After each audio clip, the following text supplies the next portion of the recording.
నీళ్ళు వస్తలేవు, పిల్లలు స్కూల్ పోవాలంటే స్నానాలు చేసుకోతున్నారు.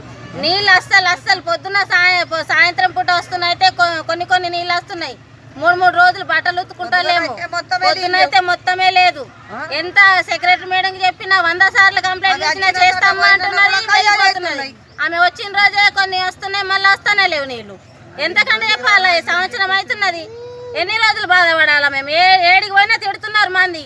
మాకు నీళ్ళు సరిపోతలేవు, మీరు అందరు వస్తానంటున్నారు. ఏ అధికారులు పట్టించుకుంటలేరు.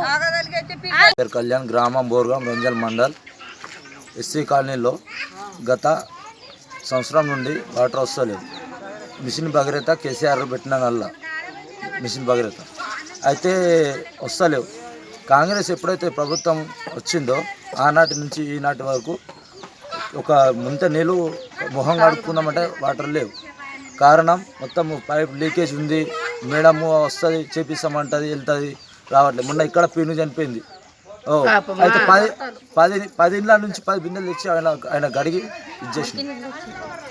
పీనుకు నీళ్ళు లేకపోతే 10 ఇండ్లకి వెళ్ళి 10 బిందెలు తెచ్చి ఆయన గడిగి సేవని అంతా చేసి తాగడానికి నీళ్ళు లేవు. పిల్లలు ఏదానికి వాటర్ లేవు. సెక్రటరీ చెప్తే సెక్రటరీ చేస్తా అని చెప్పేసి ఇప్పటికీ గుంపుకుంటూనే వస్తారు వాళ్ళు. సెక్రటరీ ఇప్పటికి 5 మారారు. సెక్రటరీ మేడం కూడా ఇప్పుడు చంద్రరాయణ మేడం ఉంది సెక్రటరీ గారు. ఫోన్ చేస్తే కాల్ బ్యాక్ చేస్తా అంటది. ఏమి ఫోన్ రెస్పాన్స్ కాదు, ఏం కాదు, వస్తుంది సరే పెట్టిస్తామంటది. ఇస్తే పేపర్కి ఇచ్చుకొని ఏం చేస్తారు పేపర్ వాళ్ళు? మేమైతే చేసే బాధ చేస్తున్నాం, మా బడ్జెట్ లేదు, అది ఇది లేదు. బడ్జెట్ లేనప్పుడు కాంగ్రెస్ ప్రభుత్వం మేము గెలిపించినందుకు ఇప్పుడు గెలిపించినందుకు మాకు శిక్షగా రోడ్డు పైన తెచ్చింది కాంగ్రెస్ ప్రభుత్వం.